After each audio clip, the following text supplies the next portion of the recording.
Arturs getting the start tonight? Yeah, I think he's played really well for us those two games. This is it's the same game. I know it's Vegas compared to other teams, but I've liked his demeanor. I like he looks big in the net, and like I told him today, just go have fun with it. I don't think the moment's too big for him. I really don't. What's the group looking to build off of what you guys did on Saturday? Well, just get off to a good start. Obviously, got to stay out of the box. The two games, in Vegas, LA, giving them a couple of goals early. That's really what it's down to. Especially now, you got to get to your game quicker and be more disciplined. The way you guys have matched up against these specific Pacific Division teams late in the year, do you like getting a chance to play these teams quite a bit at the end of the year and kind of test yourselves? I think it's great. You play this type of hockey this time of the year; they're important hockey games. That was our goal at the start of the year. Now we're in them. So yeah, you want to play really good hockey teams right now, 100%. There was a time not too long ago where structurally, defensively, you guys weren't giving up a lot of shots. You weren't giving up a lot of chances. That's changed a little bit in the last few losses. What do you think maybe you haven't been doing as far as your staples go, as well as maybe you were earlier? Yeah, I don't know if I agree with that narrative. I don't think we're giving a ton. I know obviously Vegas the odd man rushes. You're going to have those.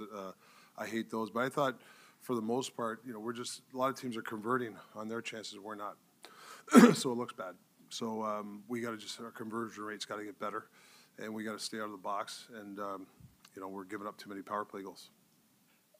Where do you think Petey is at with his game? I know that Jim said, I think in an interview with IMAC, that he's not himself right now. Is that to suggest he's dealing with something physically? I know he's had some maintenance days, or is it more a confidence issue right now?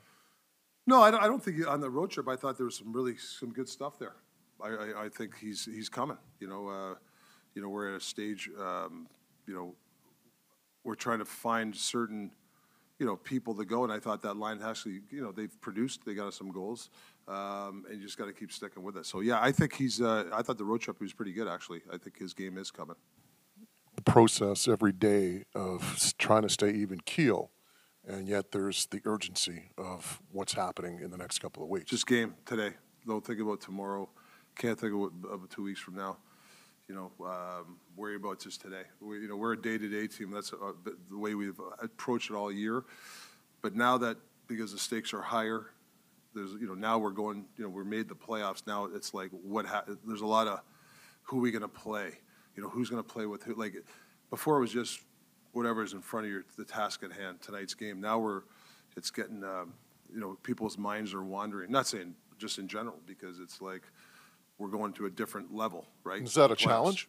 It's a challenge for me to get these guys to make sure, just worry about today. Like, worry about the Vegas Knights. Don't worry about who we're going to play. Are we going to win the division? Are we not? Is Edmonton going to catch? Like, there's too many variables, but you can only control your first shift tonight. And I think that comes with experience. Guys with their experience can kind of just focus on the task at hand.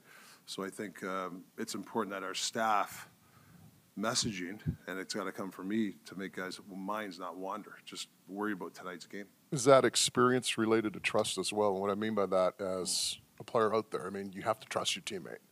And when you start trying to do too much, now you're not doing anything, right? Is that a big thing right now, is stressing that trust, do your job and let everybody else just focus on theirs? Yeah, 100%. Because when you don't trust, or you're not being aggressive in your mindset, what do? You're a second late. And I feel there's parts of the game where we're a second late. We're just cautious. We're not cutting a reset off. Or our second forechecker's not in there because he's not quite sure for whatever reason. It's the same game.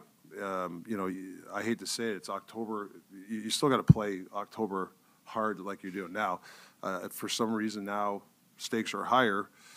Maybe people are kind of waiting to see what's going on. And you can't wait in this game. You got to go. And there's plays to be made, and we got to make them. Like, there are a ton of plays to be made, and we got to start to be aggressive and make those plays. Just to follow on that, Rick, Ian Cole said with Sully, because it was a veteran group in Pittsburgh, when he told them to just go play, they could just go play. How do you tell your guys, your playoff newbies, to just go and play when they're thinking about what it's going to be like in the postseason? Do you leave that to your leadership group? Yeah, you coach different teams. Obviously, a veteran team, you don't have to say as much. But for me, it's I got to create a relaxed atmosphere. You got to put heat on players in a certain way, but you also got to make it a relaxed environment so they can still be creative and let it go. And I think that's really what we're trying to accomplish here in the next 2 weeks. But tonight, same thing. It's just it's a one game, 2 points are available, and you can't worry about anything down the road. Or that's really what it comes down to. An era where team toughness was defined by how many times you dropped your gloves, especially in the postseason. It's a different game now. Team toughness can be how hard you are in pucks, how hard you forecheck. How do you describe team toughness in today's game, Rick? For me, it's body position. When you're a team that's hard to play against, you're always in the way. If the puck's available, your body, it's body position first, then the puck. It's just harder. Even the skill guys. If you look at the Crosbys, McKinnons, everybody looks at the speed but they are probably the best 50-50 battle guys in the league. They are, because they use their body first and then they get the puck. So I think that's the one thing that we're constantly learning here is we got to be a hard team playing against by our body position. Not going running guys. I mean, sure, you'd like a guy to hit some big hits. You love that. But the body position in front of our net, the body position in front of their net, to score a goal. If you can box out their defenseman where if there's a rebound, you got the rebound, vice versa. I think that's really what playoff hockey's about, is body position. Sometimes it's about sending messages. I know a lot happened late in the game in LA on Saturday, and Quinn took a really hard hit from Moore. Moore had one more shift before that game was over. Should there have been some sort of a response to the hit? I mean, honestly, Yeah. I didn't, I don't know. That's a tough one for me. Okay. Thank you. The goal is to play meaningful hockey games this time of the season, which you have and which you are. 5 games to go, 3 of them are here at home. What do you want? How do you want your team to author this narrative in these final 5 games leading in the playoffs? What do you want to see? Worry about us, 90%. Like, you always worry about the other team pre-scouts, and I've always said I'm an 85, 90% us, 10% the other team. It's probably less now. It's probably, you can cut that ratio to 92%, 8, because we know how Vegas plays. I know exactly what they're going to do tonight, and they know exactly what we're going to do tonight. We play LA. We know what they're going to do. So really, it comes to execution, and honestly, just the wherewithal to stick with it. Like, it's okay if 8 minutes things aren't going great, but it's a neutral game. You can't, like footy calls it, you can't go rogue. Because you're losing 1-0, all of a sudden you can't have everybody just flying all over the place, losing their position. Next, all of a sudden it's 2-3-0. So, and I thought we've done a good job this year of not going rogue on certain things. But I still think the last 2-3 games or 3 games, we had chances to win. The other team converted. I mean, I think LA had 2 chances or 3 chances in the first period, both power play goals in the net. And then we make it 2-1. They score again, right? 5-3, they score again. It's one of those things. Elias Lindholm was a full participant out there. How close is he to returning? When do you anticipate him coming back? And an update on Thatcher, because I know last week you told us you want to get him at least 1 game. Yeah, Thatcher's doing great, like unreal. So I don't have an exact date, and Lindy's day-to-day still. Rick, based on how you took morning skate, looks like you're making a switch on your second and third pairs to some pairings you've used in the past. And can you speak to what you're looking for with those lineup tweaks? Well, I think, first of all, we got to shore up the PK. So there's possibilities. You can go 11-7. Julesen's a good penalty kicker. So we're still in process of discussing that, because we're letting too many goals on the PK, and I think Julesen could help on that in the back end. But you're just trying to find, at any time to tweak some pairs right now. But we got to get to it fairly quick. We don't want to. But I think guys are used to playing with certain guys. I mean, it worked the first 50, 60. It wasn't always the same guys, but you still got to get some chemistry, 100%. The game you won in Vegas, the 3-1 game, it seemed like they had a ton of trouble getting moving vertically against you. And then the last time you saw them, as you noted, there was a lot of odd man stuff which you didn't like. Yeah. Is there a cat and mouse game going on there? Is there an adjustment that needs to be made ahead of tonight?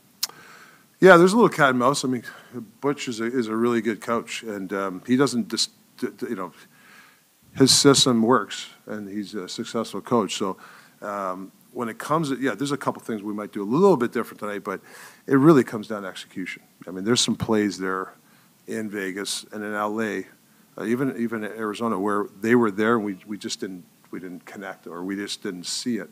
And I think you just got to keep that approach. It's more of the execution for me than the cat and mouse game. You talk about the day-to-day and Yeah. trying not to worry about the big stuff Sure. that's coming down the pipeline. Is that a challenge as well for a head coach, just in terms of maybe wanting to see different guys together Yeah. or experiment with various combinations, gather all the information you want to have for when the stakes raise in a couple weeks? Is that something you deal with personally in addition to worrying about it for your players? Oh, 100%. I mean, I know a couple weeks ago, I was probably the main culprit because I wanted these guys to understand the next level, what's going to take. So I was pounding that in their head. But after a while, it's like, I got to stop doing that because it's really, what we were successful this year is day to day, right? And if you start to talk that way too much as a head coach, then guys get nervous, they get antsy, So I think the message is like, let's just worry about today. Now, when it comes to lines, Lindy being out, it's a challenge because different position. There's always, do you load up? Do you not load up? It's usually the third line in the playoffs. History says it dictates a team that wins in the playoffs. So I'm a big third line guy. So do we find the real good third line for us? So these are the questions that you talk about every day, and we're going to have to try to figure that out. Rick, we saw Bluger score for the first time in 40 games the other night. You sat Suter in Arizona, which I assume was a coach's decision based on his recent play. And then you've got guys like Mikheyev and Lafferty and Suter as well, who are all double-digit goal scorers, but since Christmas, it's really been a struggle for those guys. Is that just a case that like their production came when they were playing higher in the lineup earlier in the season, or what do you need to see from some of those guys here ahead of the playoffs? Well, I think it's a different game the second half compared to the first. That's number one. Especially now coming the stretch drive, there's more urgency in teams. You're playing, we've been playing higher level IQ teams, better structured teams, so it's harder to score. So that's really comes down to it.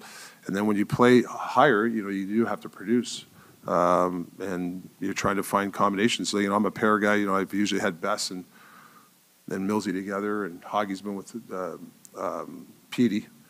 And then, you had that really good, the third line was really good for us. So now that we got Lindy, that's going to really balance out the lines.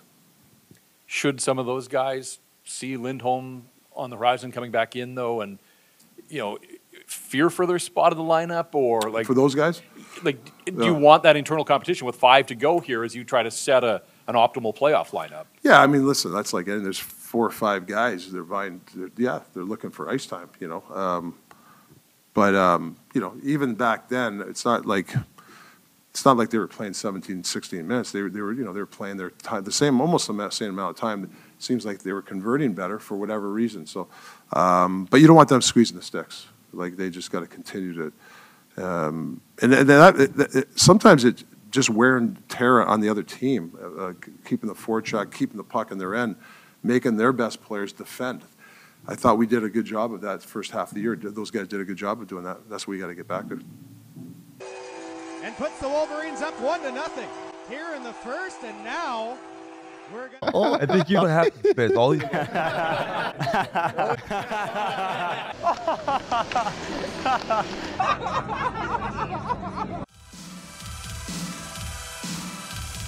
Generational talent. Thanks for liking the video and subscribing.